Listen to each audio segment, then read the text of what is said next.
Hello, I'm Joanne Turner and I'm reporting this week from ECOC in London, and I'm talking to Ian Giles, who's project manager for the Modegap project. So Ian, tell us, just to give us a reminder, what Modegap is.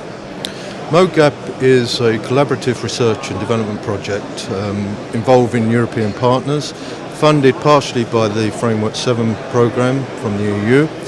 And the target of Modegap is to look at enhancing transmission capacity up to 100-fold over what could be done when we wrote the project in 2009. The project involves academia, involves industry from all across Europe, and we've brought together the right expertise to address the problem.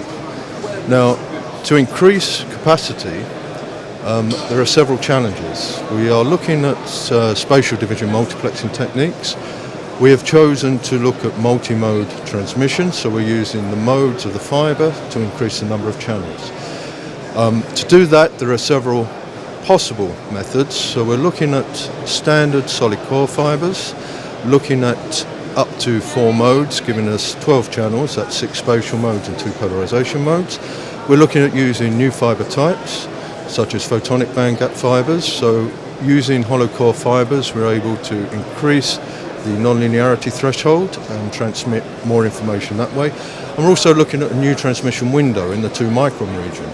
That's a low loss region for the fibres, and it also gives us, with the amplifiers, a 400 nanometer bandwidth. So it's absolutely huge bandwidth capability.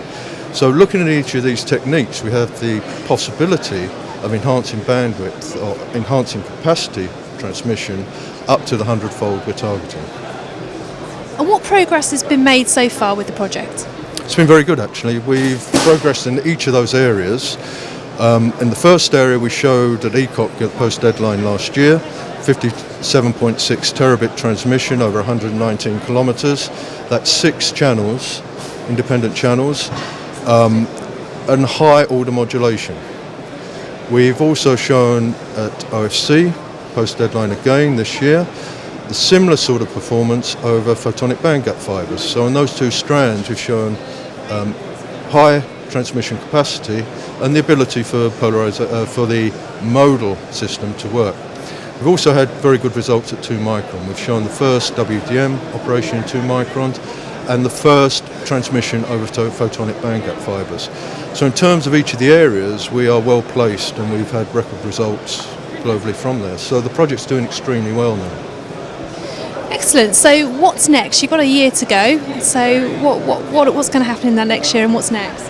It's the final year, so it's really an important stage to pull together those strands and see what we can achieve, what is the best approach for high capacity transmission. And one of the aspects, of course, is to look at real scenarios,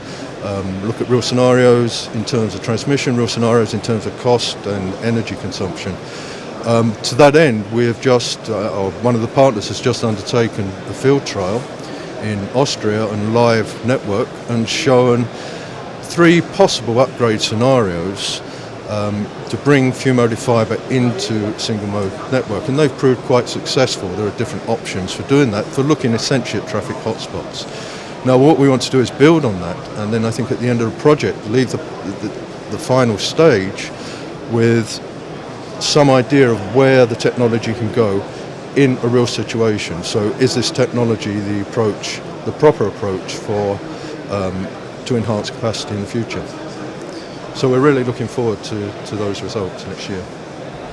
Brilliant. Well, we look forward to catching up with you over the next year. Thanks, Ian. Thank you.